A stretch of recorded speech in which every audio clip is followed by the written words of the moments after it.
옛날 어느 시골 마을 장터에 미수라는 예쁜 처녀가 살고 있었다. 그녀의 아버지는 종이 장사를 했으며 미수는 시장 장터에서 성장했다.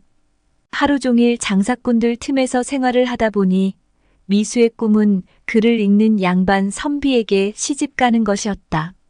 그러나 장사꾼 아버지를 둔 미수가 양반 가문에 시집 가는 일은 하늘의 별 따기와 같았다. 양반의 첩실로 들어가든지 양반 오라비에게 재가로 가든지 하는 경우에만 가능한 일이었다. 그럼에도 불구하고 미수는 글 읽는 선비에게 시집 가는 것을 포기하지 않았다. 미수의 빼어난 미모에 동네 청년들은 미수에게 잘 보이려고 온갖 물질적 공세를 써가며 그녀의 관심을 끌고자 했지만 미수는 자신과 혼인할 남자에 대해 확고한 생각을 가지고 있었기에 그들의 유혹에도 전혀 반응을 하지 않았다. 그녀는 반드시 글 읽는 양반 선비에게 시집을 가겠다는 결심을 변치 않고 굳게 가지고 있었다. 한편 미수와 같은 마을에 박선비라는 젊은이가 살고 있었다. 박선비는 키가 훤칠하여 얼굴도 잘생겼고 글 공부를 하여 과거 시험을 여러 번 보았지만 매번 떨어지기만 했다. 박선비는 과거 시험을 포기하지 않고 계속하여 글 공부와 문장 쓰기에 몰두했다. 어느 날 박선비는 과거 시험에 필요한 종이와 붓을 사기 위해 장터를 둘러보고 있었다. 이 집 저 집을 돌아다니며 좋은 종이를 찾던 중 어느 장사꾼이 박선비 앞에 넙죽절을 하는 것이 아닌가. 박선비는 깜짝 놀라며 물었다. 뉘시오? 저를 아십니까? 저는 그쪽을 잘 모르겠는데요. 그러자 종이 장수는 공손히 대답했다. 저는 이 장터에서 종이를 파는 장사꾼입니다. 한 번도 나리를 뵌 적은 없지만 긴히 드릴 말씀이 있어 저희 집으로 잠시 모실 수 있을지 여쭙고자 합니다. 박선비는 종이를 사야 했고 마침 종이 장사를 하는 사람이라 하니 그 장사꾼을 따르게 되었다. 종이 장수는 길을 이끌며 말했다. 나리께서는 과거 시험을 준비하시는 선비님이시지요? 그렇소. 여기가 저희 상점입니다. 들어오시지요. 상점으로 들어간 박선비는 상점 안을 둘러보았다. 상점은 꽤 넓고 물건들로 가득 차 있었다. 주인이 자리를 내주어 앉으려니 말을 이어갔다.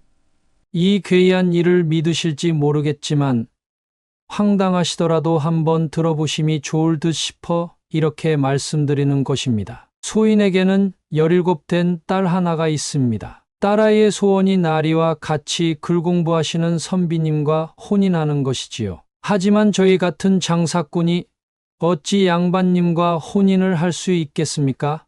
그러나 딸아이가 워낙 간절히 바랐던 터라 어젯밤에 꿈을 꾸었는데 과거 시험을 볼 때 쓰는 종이 한 장이 갑자기 황룡으로 변해 하늘로 올라가더랍니다. 꿈이 너무 생생해서 바로 가게에 나와 보니 정말로 꿈에서 보았던 그 종이가 있었답니다. 그래서 딸아이가 그 종이를 곱게 싸서 새벽이 오기만을 기다렸다가 소인이 나오자마자 말하더군요. 오늘 과거 시험을 준비하기 위해 종이를 사러 오는 선비가 있으면 이 종이를 전하라는 것이었습니다. 내가 종이를 사러 장터에 온 줄은 어찌 알았습니까? 그래서 아침부터 딸아이와 함께 이 가게에서 기다리고 있었는데 마침 선비님께서 문방전을 두리번거리시는 것을 보고 딸아이가 선비님을 모셔오라고 하였습니다. 선비님께서 그 종이를 가지고 과거 시험을 보시면 꼭 장원급제를 할 것이니 장원급제를 하게 되면 딸아이와 혼인할 것을 약속드리라고 했습니다. 선비님께서는 믿기 어려우시겠지만 저의 딸의 소원이 간절하니 아마도 꿈이 현실이 될 것이라 사료되옵니다. 박선비는 이 말을 믿어야 할지 말아야 할지 혼란스러웠지만 어차피 종이가 필요했으니 사는 것 자체는 문제가 되지 않았다. 다만 알지도 못하는 처녀와 혼인까지 해야 할지 모른다는 조건에 잠시 망설이고 있을 때 종이 장수의 딸이 나타나 말을 건넸다. 소녀 미수라 합니다. 인사 올리겠습니다. 소인의 꿈이 믿기지 않으시겠지만 저희 간절함이 하늘에 닿아 이런 꿈을 내리신 것 같습니다. 선비님께서 과거에 급제하시면 그보다 더 큰 영광이 어디 있겠습니까? 과거에 급제하셔서 저와 혼인만 하시면 되오니 크게 손해보실 일은 없다고 생각합니다. 약간 고개를 숙여 말을 하는 미수의 모습을 보는 순간 어디선가 학 한 마리가 내려온 듯하였다. 박선비는 장원급제를 하기도 전에 미수의 아름다움에 반해버렸다. 미수의 용모에 반해 멍하니 바라보고 있자 종이 장수가 말했다. 안으로 들어가셔서 약주라도 한잔하시고 가시지요. 장사꾼이 말을 마치자 기다렸다는 듯이 그의 딸 미수가 음식을 차려 가지고 나왔다. 장사꾼의 딸 같지 않게 미수는 외모는 물론이고 행동 하나하나에 품위와 기품이 깃들어 있어 박선비는 넋을 놓고 미수를 바라보았다. 장사꾼의 딸이라고 하기엔 그 모습이 너무나도 고상하고 기품스러워 미수에게 박선비는 더욱 마음을 빼앗겼다. 미수에게 한눈에 반해버린 박선비는 그녀가 갖고 온 음식과 술을 먹으며 말했다. 나는 저 윗마을에 사는 박근수라는 선비입니다. 내 조금 황당하기는 하나 어차피 종이는 필요한 것이고 황룡 꿈을 꾼 종이라 하니 운이 깃들여 있을 것 같아 그 종이를 사겠소. 그리고 그 꿈 값으로 내 처자와 혼인을 약조하겠으니 내 장원급제를 하면 꼭 처자를 데리러 오리다. 네, 선비님. 박선비가 미수를 보는 눈빛이 그윽함을 느낀 종이 장수는 슬그머니 자리에서 일어나 밖으로 나갔다. 미수는 그런 박선비가 듬직했고 그녀 역시도 한눈에 박선비를 알아보고 좋아했기에 그날 밤 두 사람의 사랑은 망설임 없이 자연스럽게 이루어졌다.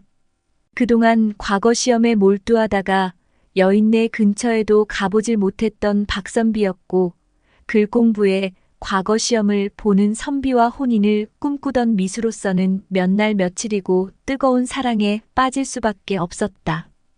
둘은 그렇게 며칠을 꿈같은 사랑을 다짐하고 키웠다. 박선비가 과거 시험을 보러 가야 할 시간이 되자 종이 장수는 박선비에게 곱게 싼 종이 꾸러미를 내주었다.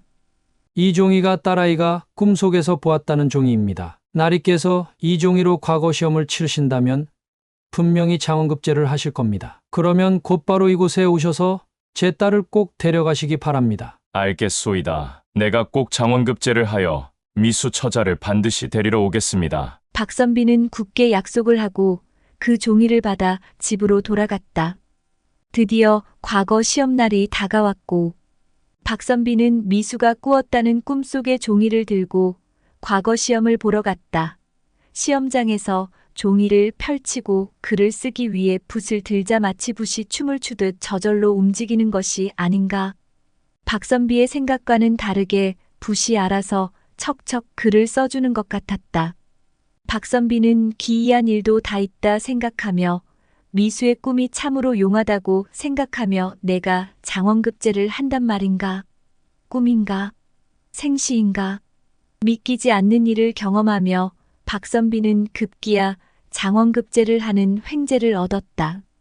몇 번을 낙방하고 참담한 기분으로 터덜터덜 집으로 돌아왔던 때와는 달리 장원급제를 하여 어사모를 쓰고 말을 타고 집으 오는 길은 마치 구름 위를 걷는 듯이 가벼웠다. 그렇게 집에 돌아오자 온 마을 사람들의 축하를 받느라 떠들썩하였고 몇 날 며칠을 잔치를 벌이느라 박선비는 미수와의 약속을 까맣게 잊고 말았다. 쉬지 않고 며칠간 잔치를 치르고 휴식을 취하던 박선비는 비로소 미수와의 약속이 떠올랐다. 예전에 그런 일이 있었음을 아버지한테 말하려 했으나 박선비는 대수롭게 생각하지 않고 그냥 넘겨버렸다. 그렇게 며칠이 지난 어느 날 밤 갑자기 문 밖에서 울음소리가 들려왔다. 하인이 나가보니 어떤 사람이 가슴을 두드리며 대성통곡을 하고 있었다. 니신데 남의 집 대문 앞에 와서 통곡을 하십니까? 썩 물러가시오. 이 댁이 어느 댁인 줄 알고 이러십니까? 하인이 대성통곡하는 남자를 끌어내리려 하자 남자가 말했다. 원통한 일이 있으니 박선비를 불러주시오. 부탁이오. 그러며 죽기 살기로 대문 안으로 들어오니 곤히 잠을 자던 가족들이 모두 잠에서 깨어나고 소란스러워 밖으로 먼저 나온 사람은 박선비의 아버지였다. 이 소란스러운 광경을 목격한 박선비의 아버지는 무슨 일인데 이 밤중에 남의 집에 와서 떼를 쓰는가? 거구나 과거에 급제하여 경사스러운 집에 와서 무슨 원통한 일이 있다고 이렇듯 망측한 일을 하고 있는 것이냐? 그러자 종이 장수는 노인에게 절을 하고 목이 메인 소리로 말했다. 소인은 장터에서 종이를 파는 장사꾼이옵니다. 그래서 장사꾼은 박선비와 있었던 일을 하나하나 이야기했다. 자신의 딸 미수와의 며칠 밤을 지내며 약속한 내용과 다짐들까지 모두 이야기하며 과거 시험날 소인의 딸은 아무것도 먹지도 않고 정한수를 떠놓고 신령님께 빌며 박선비의 장원급제만을 바라며 기도했습니다. 그러다가 장원급제 소식을 듣고는 뛸 듯이 기뻐하며 선비님이 오시기를 기다리며 곱게 단장하고 기다렸지요. 하지만 장원급제하면 바로 오신다던 박선비에게서는 감감무소식이었습니다. 선비님이 경사가 길어 겨를이 없으니 다음 날이라도 오실 줄만 알았습니다. 그리고 또 며칠이 지나도 오시지 않자 딸아이는 그만 쓰러져 눕게 되어 넋을 잃은 듯 천장만 바라보고 있는 터에 소인이 딸에게 선비님이 축하잔치를 벌이시느라 정신이 없을 테니 조금만 더 기다려보자고 했지만 딸아이는 더 슬퍼하며 소녀와의 약속을 금과옥조로 여겼다면 아무리 바쁘시더라도 하인이라도 시켜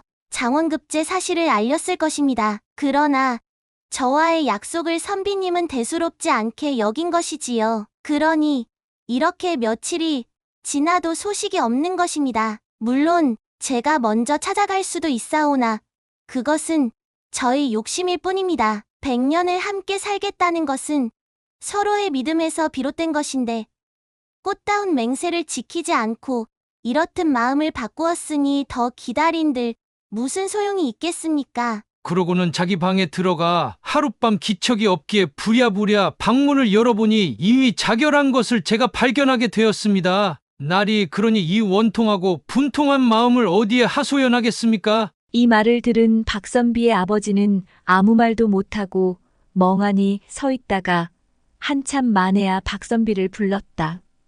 영문을 모르는 박선비가 나타나자 아버지는 내가 장원급제를 한 은혜가 따로 있었거늘 어찌하여 그리 큰 은공을 모르고 약속을 지키지 않았느냐? 그렇게 소중한 신의를 지키지도 못하면서 무슨 중요한 일을 하겠다고 하는 것이냐? 내 너를 큰 그릇으로 보았는데 아주 보잘것없는 종지 그릇만도 못하구나. 너에 대한 실망이 아주 크구나. 아버지는 얼굴을 찡그려가며 대로하여 큰 소리로 박선비를 야단치며 긴 한숨을 내면서 다시 말을 이었다.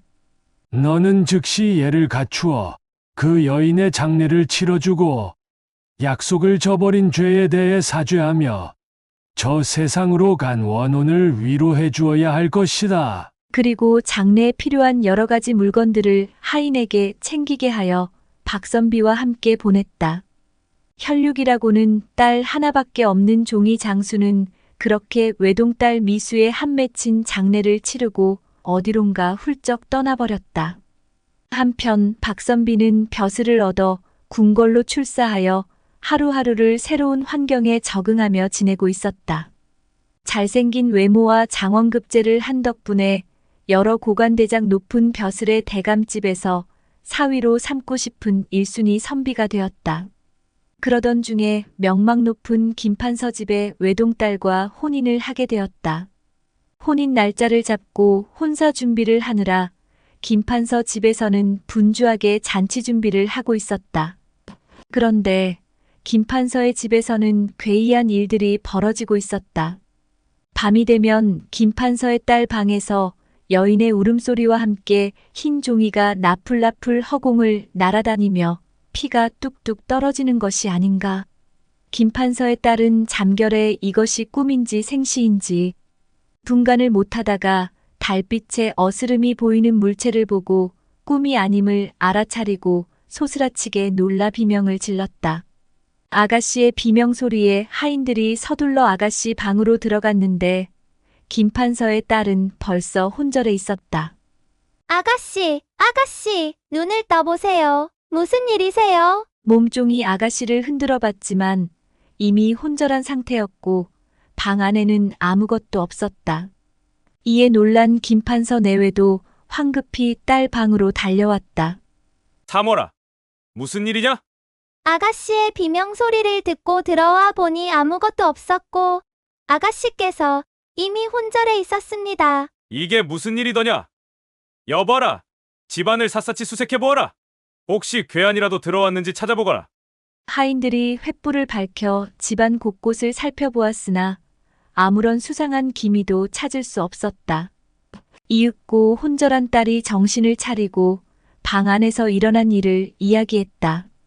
김판서는 기이한 일이라며 딸의 말을 반신반의했다. 다음 날 밤부터 딸 방 앞에 호위무사를 배치하여 철통 같은 경계를 서게 했다. 밤이 깊어지자 김판서의 딸은 또다시 외마디 비명과 함께 혼절하고 말았다. 호위무사들이 방에 들어갔을 때는 아무것도 발견할 수 없었고 혼절한 김판서의 딸만 있었다.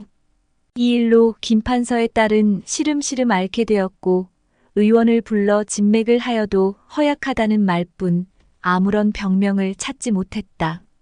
일주일 뒤면 혼인을 해야 할 딸이 매일 밤 헛것을 보며 혼절하니 혼인을 할 수 있는 상황이 못 되었다. 결국 김판서는 박선비를 불렀다. 판서 나리 찾아 계시옵니까? 내 자네에게 면목이 없네. 갑자기 여식이 저리 아파 몸져 누워 있으니 혼인을 감행할 길이 없구나. 따님께서 그간의 지병이라도 있었습니까? 지병이 있었으면 어찌 자네와 혼인을 약속했겠는가. 허약하지도 않았고 아주 건강하였다네. 김판서는 딸이 미쳤다는 소문이 밖으로 돌까 두려워 밤마다 헛것을 보고 혼절한다는 말을 입 밖에도 내지 말라고 집안 사람들에게 단단히 당부해 두었기 때문에 박선비에게도 병의 원인을 말하지 않고 파혼을 전했다. 그렇게 김판서의 딸과 파혼이 되고 박선비는 몇 달이 지나 또 다른 김대감집의 여인과 혼인 약속을 하였다. 그러나 박선비가 새로 혼인 약속을 한 김대감집에서도 전에 없던 기이한 일이 벌어졌다. 밤이 되면 여인의 방에서 이상한 기운이 감돌고 갑자기 차가운 바람이 불어닥치며 창문이 쾅쾅 소리를 내었다. 여인은 무서움에 떨며 잠을 이루지 못했고 종종 방 안에서 피가 섞인 흰 종이가 나타나 바닥에 떨어지곤 했다. 종이가 나타난 날이면 여인은 항상 아침에 혼절해 있거나 시름시름 앓았다. 의원을 불러보았으나 역시 허약하다는 말뿐 병명을 찾지 못했다. 김대 감집에서도 박선비와의 혼인을 차일피일 미루다가 결국 파혼을 결정하게 되었다.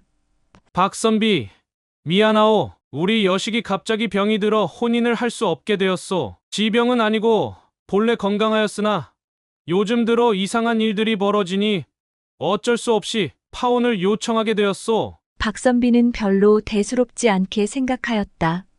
워낙 박선비를 사위로 맞아들이고 싶어하는 대감집들이 줄을 서 있기에 파혼하면 다시 다른 혼처를 찾아 혼인 날짜를 잡게 되었고 날짜를 잡기만 하면 여인들이 아프다는 이유로 파혼 소식을 전해왔다. 이렇게 몇 번의 혼인이 무산되자 박선비는 점점 사람들의 입에 오르내리게 되었다. 그의 혼인 상대가 될 여인들이 모두 원인도 모른 채 이상한 병에 걸리거나 헛것을 본다는 소문이 퍼지기 시작했다. 이에 더 이상 박선비를 사위로 맞으려는 양반댁 교수가 없게 되자 박선비는 점차 당황하였고 혼인 날짜를 잡았던 여인들이 하나같이 밤에 여인의 울음소리와 종이가 허공을 날아다녔다는 말을 듣게 되자 자신의 과거를 돌아보며 미수와의 약속을 저버린 잘못이 떠올랐다. 미수의 원혼이 박선비의 혼인을 방해하는 것 같아 박선비는 미수의 원혼을 달래주기 위해 그녀의 무덤을 찾아갔다. 산속에 위치한 미수의 무덤은 고요하고 적막했다. 그런데 그녀의 무덤에는 놀랍게도 박선비가 과거에 썼던 종이와 똑같은 것들이 무덤 위에 놓여 있었고, 박선비가 제사상을 차려놓고 영혼을 달래주자 종이는 허공을 날아오르더니 박선비의 가슴에 달라붙는 것이 아닌가. 박선비는 그때서야 미수의 마음을 진심으로 깨닫게 되었다. 가슴으로 날아온 종이를 부여잡고 미안함에 회한의 눈물을 흘렸다. 박선비는 몇 날 며칠을 길고 긴 밤을 지새우며 미수와의 약속을 지키지 못한 것에 대한 후회와 죄책감으로 미수의 죽음이 자신 때문이라는 사실에 매우 괴로웠다. 미수여, 내가 너와의 약속을 지키지 못한 죄인이로다. 이 모든 것이 나의 잘못이니 부디 나를 용서해다오. 그는 한참 동안 그렇게 울부짖으며 미수의 영혼을 달래려 했지만 그의 마음은 점점 무겁고 어두워져만 갔다. 한참을 무덤 앞에서 자신이 미수를 죽게 한 것과 그로 인해 다른 여인들도 고통을 받게 되었다는 죄책감에 통곡하고 있을 때 박선비의 눈앞에 갑자기 뿌연 연기가 일더니 미수의 영혼이 나타났다. 영혼 속의 미수가 창백한 얼굴로 그를 바라보며 말했다. 박선비님은 저의 간절한 믿음을 배반하셨고 저의 애절한 사랑을 저버렸습니다. 따라서 그 죗값을 치를 때가 되었습니다. 박선비는 갑자기 두려움에 휩싸였고 미수의 환영이 다가오자 몸이 얼어붙은 듯 움직일 수 없었다. 그는 미수에게 다가가 사죄하려 했지만 미수의 영혼은 그를 용서하지 않았다. 미수의 영혼은 그의 목을 조르듯 점점 더 강하게 그를 휘감아갔다. 박선비는 숨이 막혀와 주저앉았고 그대로 미수의 무덤 앞에 쓰러져 숨을 거두고 말았다. 여인이 한을 품으면 5~6월에도 서리가 내린다는 말이 여기서 유래한 것이었을까? 미수의 간절한 소망을 저버린 박선비. 자신의 사내를 죽여서라도 차지하고 싶은 미수의 욕망은 원혼이 되어서 그렇게 이루어졌다. 다음 날 날이 밝자 마을 사람들이 미수의 무덤을 지나가다 그곳에서 박선비의 시신을 발견하게 되었다. 그의 얼굴에는 평온함이 있었고 편안하게 잠을 자는 듯 누워 있었다. 사람들은 박선비가 미수의 영혼에 의해 목숨을 잃었다고 믿었으며 그를 미수의 무덤 옆에 나란히 묻어주어 미수의 영혼을 달래주었다고 한다. 시청해주셔서 감사합니다. 구독과 좋아요는 영상 제작에 큰 힘이 됩니다. 감사합니다.